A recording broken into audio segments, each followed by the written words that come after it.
Hello friends, welcome. Friends, under the Telecommunication Act, which came out recently replacing the old Act of 1885, the TRAI was given the responsibility to come out with framework for service authorization, because currently the services are being deployed based on two different types of provision. One is license, another is registration. Now there is a call for authorization, then license, then providing license under the Telecommunication Act, and therefore the framework for authorization has to be decided. So TRA has been coming out with series of recommendations. So in this video, I am going to discuss about broadcasting services, which the recommendation of TRAI, which came out in 21st February 2025. Now, friend, this is going to be pretty interesting recommendation because I'm going to show you clearly what the request was made by the Ministry of Broadcasting and whether that request was fulfilled or not by this recommendation, because Ministry of Broadcasting has made a very specific request, and that request was to create a level playing condition for various broadcasting services offered through various platforms, and that was leading to arbitrage and circumventing of license fee. So they wanted to create a level playing condition, right? And whether those level playing condition has been fulfilled. To give you an example, for example, we have got DTH services, which is currently attracting a license fee of 8%, because license fee is what matters. Entry fee, etc., just one time does not matter at all, because it is a continuous, fee on applicable of revenue. That is why it is so important. 8% on DTH, 8% on IPTV if it is offered under the ISP license, and 0% license fee of an IPTV it is offered under the Cable Television Act, on which the MSOs are also registered, right? So that what is happening, and there is no license fee for OTT services. Now you can see that very clearly that all those linear channels which are being offered by DTH, right, or using IPTV are being given through IPTV registered under MSO or through OTT services, and license fee, which is applicable at the 8%, is getting circumvented. So what MSO did was, so if I go to page number, let me just go to page number 15, just a minute, let me go to page number 15, and you can clearly see what the ministry had said. This is the page which TRAI, if you go to this page number 5 actually, but since I have to basically do the PDF number, so I'm going to page number 15. So there is a 10 page difference, right, when I put the page number. So you read this, let's read this. So this is the reference from MIB, then this is pretty important. The related issue, right, the related issue of harmonization of terms and conditions of different license permission registration in the broadcasting sector, difference in regulatory fees vis-a-vis license fee, entry fee, bank guarantee among service providers providing similar set of services may be also be examined. So it's clear reference, okay? And then it goes on to give an example. For instance, the ISP providers providing IPTV services are required to pay license fee of 8% on the revenue accrued from the IPTV services, whereas no such fees is levied, is required to be paid by the MSOs, right, providing IPTV services, thereby creating a regulatory disparity between the two sets of similar services. Authority may examine with a view to ensure level playing field in this case.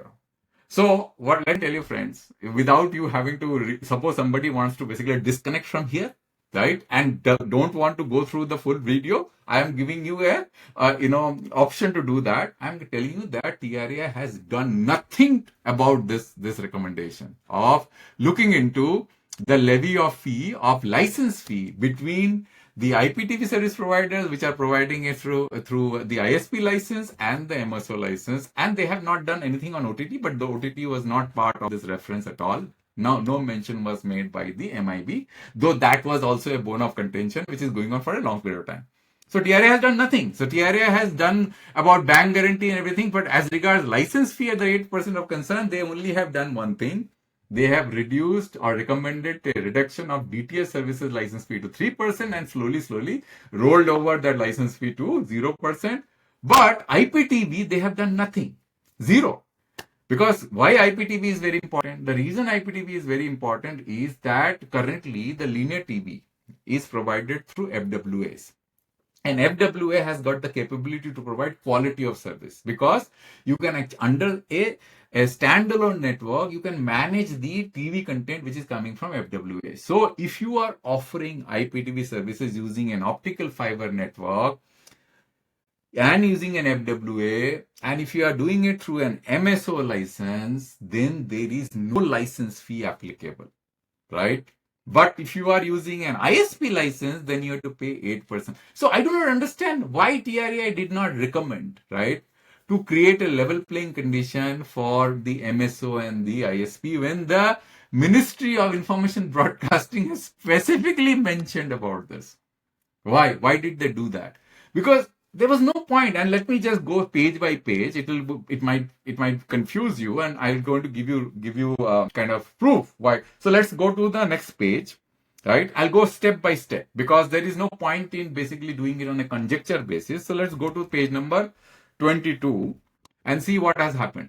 First thing TRAI says here, it is pertinent to mention here that the Telecommunication Act 2023 does not repeal the Cable Television Network Act, hereby known as the CTN Act, right? The cable television network operators vis-a-vis multi-system operator and local cable television operator are governed by the CTN Act. You got it? So whatever is the provision of the CTN Act, the same is there. TRAI has not made any recommendation. They only said that the government of India should look towards changing the CTN Act or repealing the CTN Act and bringing the MSO operator and the cable tower operator under the provision of the Telecommunication Act. But that is neither here nor there. They have to be very specific to create, because MIB asked for level playing condition, but they have simply said that MIB may look into the provision of bringing that act. But that does not solve the problem, because you need to come out with a clear framework of authorization document, right? Terms and condition, and what should be the applicable revenue under which the license fee should be applicable. Nothing that sort of thought has been done in this recommendation. Now let's go to the next page, which is page number 36, and see what is there mentioned there. So here, let's look at the numbers. The television channel. So here it basically says that how important is MSOs, right? And how it is compared with DTH operators and others. So you see here, there are 844 registered MSO, 1 HTI, 4 paid DTH operators, and 52 registered IPTV operators. I sometimes fail to understand why the hell people are even registered IPTV operators when there is such a big discrimination between an MSO which is offering the same service, IPTV services, under the MSO license. Why even these people are offering IPTV services, I don't understand, right? And then it goes on to say that there are 81706 cable operators registered in the country as of January 2022 as communicated by the MIB on the Department of Sports. Now let's go to the next page, which is page number 39. Let's go there, right? 39. So when I go to page number 39, what it is saying? It's saying that whereas the registration for cable television services, which includes MSO, is done under the CTN Act and the rules made thereunder. Means they are not even touching those, right, rules, because they have simply said that, MSOs, though MIB clearly said that, there is a discrimination, they should look into that. But then I don't care. It is in the rules made on. Therefore, since you have not repealed the Cable Act, so I'm not going to take the issue. Now let's go to the next page, right? And you see that what is being said, 42, right? Now page number 42, it says that it only lists down what is the existing practice. Now, if in the existing practice you see that there is a registration for IPTV service provider. So how this works, that let's say under the USL license, anybody is providing IPTV services, they have to just inform the MIB, the ISP license provider, that they are providing IPTV services under a particular format, right? So this was what page? This was page number 42. Now let's go to page number 47. Let's see what is being said in page number 47. So this is the self-declaration document which I was talking about. In the extent guideline, so if you see here, the extent guideline for provision of IPTV services, let me just take a line here. IPTV services stipulates that all telecom licenses cable operator before providing IPTV services will give a self-certificate declaration to INB, DOT and TRAI, giving details as such license registration of the IPTV services is proposed, right? Then it says that the existing guideline intent to provide IPTV service is required to submit the following document. It gives a list of documents, right? So this is page number what? This was page number. Let me just go here. This was page number 47. So now let me go to page number 77 and let's see what is there in page number 77.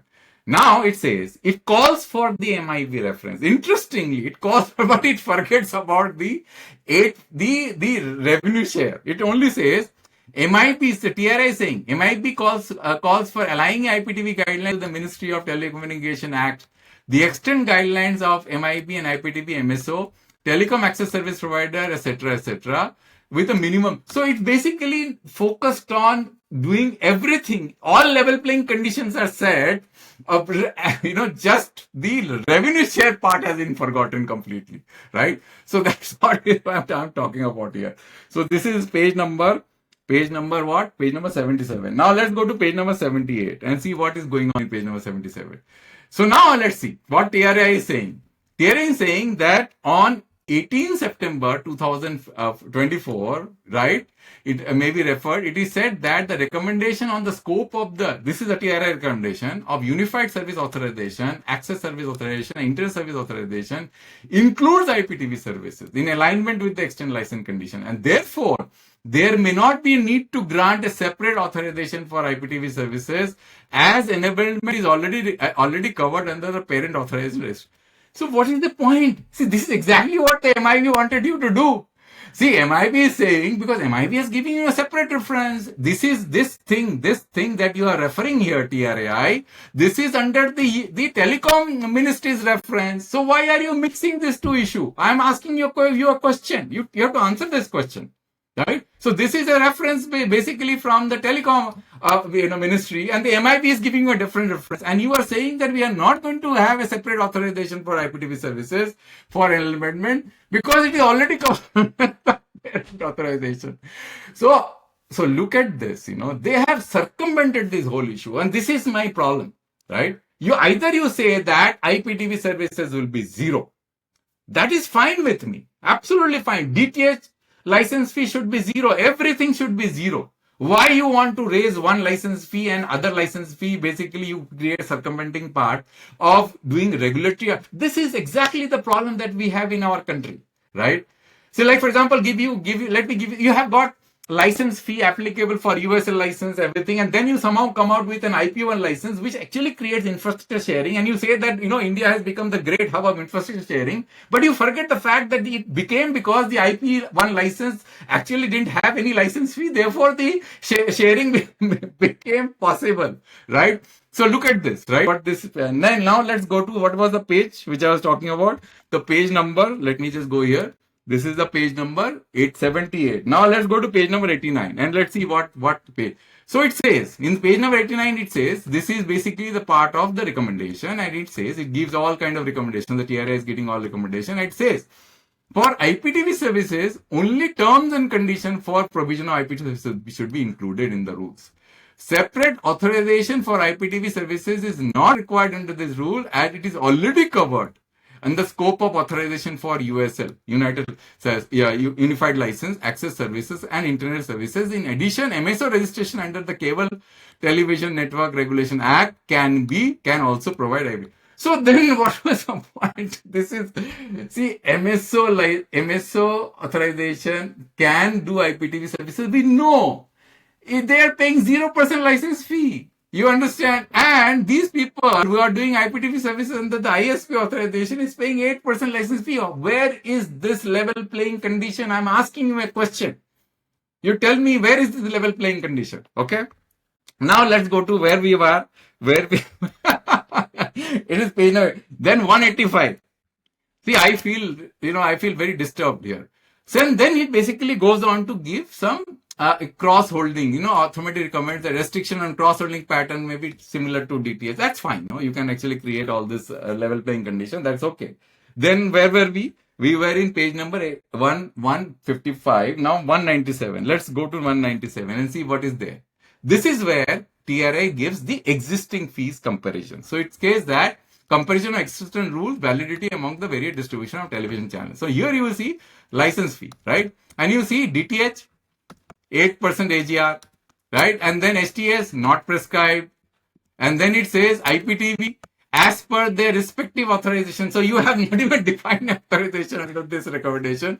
So how can you change the IPTV license? You can't, because it is being governed by the USL authorization, and therefore it is nil, right? So this is the second thing. Then where we are, it is 197. Then we have 201. 201. Let's go to 201. Sorry. 201. So when we go to 201, it says that some of that stakeholder. Now you see what the stakeholders are saying. The stakeholders are saying that additionally some stakeholder further added the provision for license fee should be done away with, which I was saying. Done away with license fee, away from DTH player, or should be uniformly imposed on MSOs, LCOs, or Prasar Bharati OTT platforms. Now there are so many paths available to circumvent everything. Then you are basically imposing license fee. And now there was some logic which was given. The given logic was that DTH is getting spectrum free. Therefore, there should be imposed license fee. I do not understand, because see, spectrum is the terrestrial spectrum is a different, satellite spectrum is a different subject.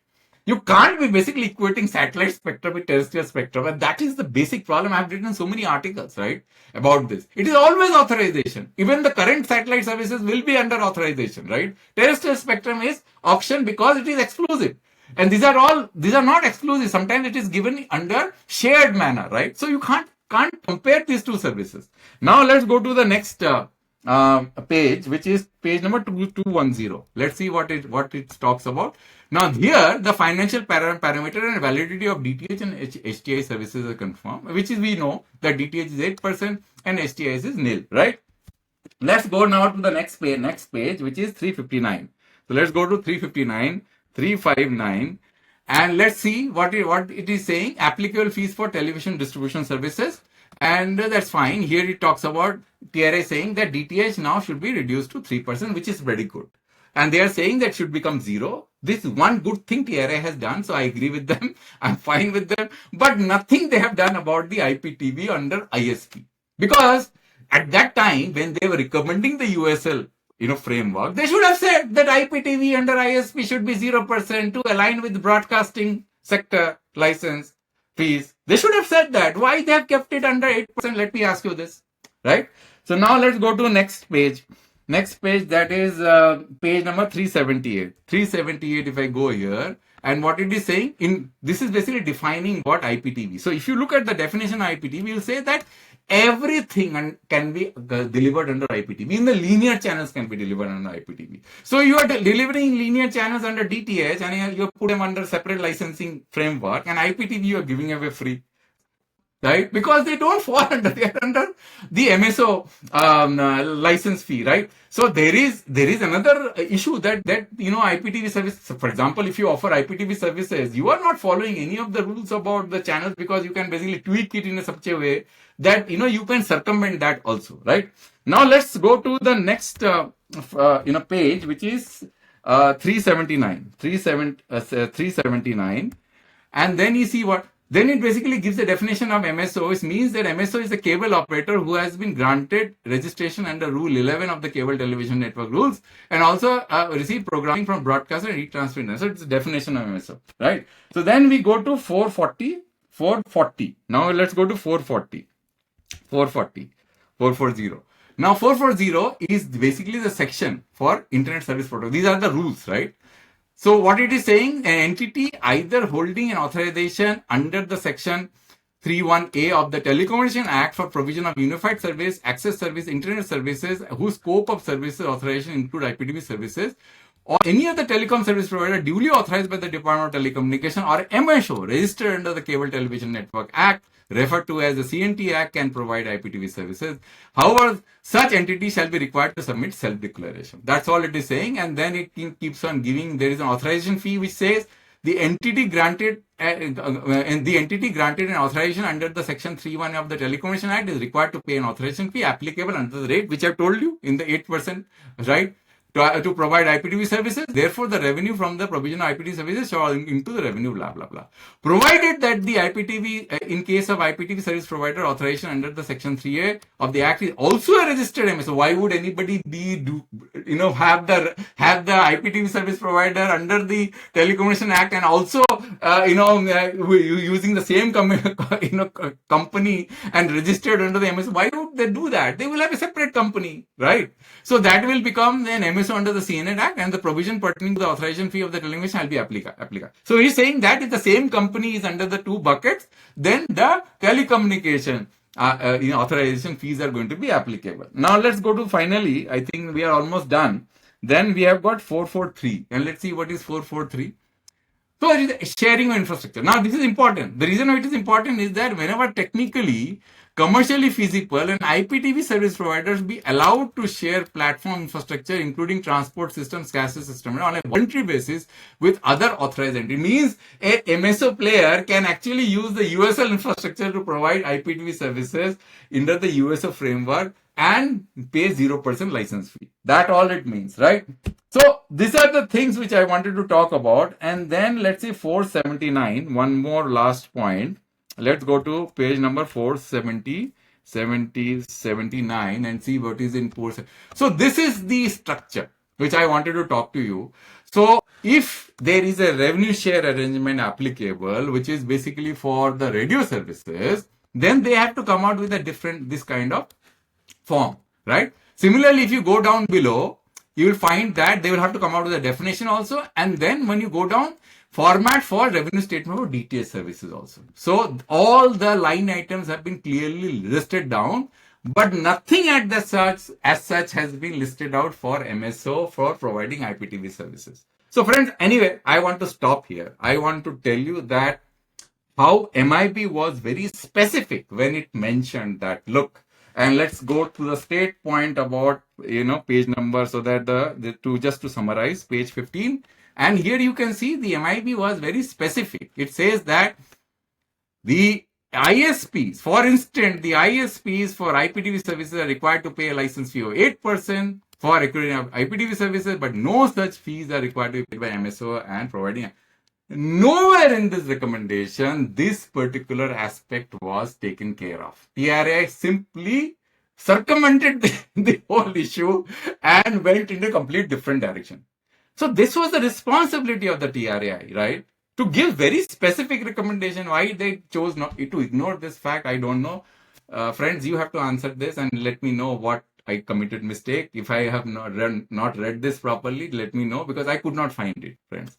So thank you for your time, friends. I'll come back with a new video next time. Thank you very much.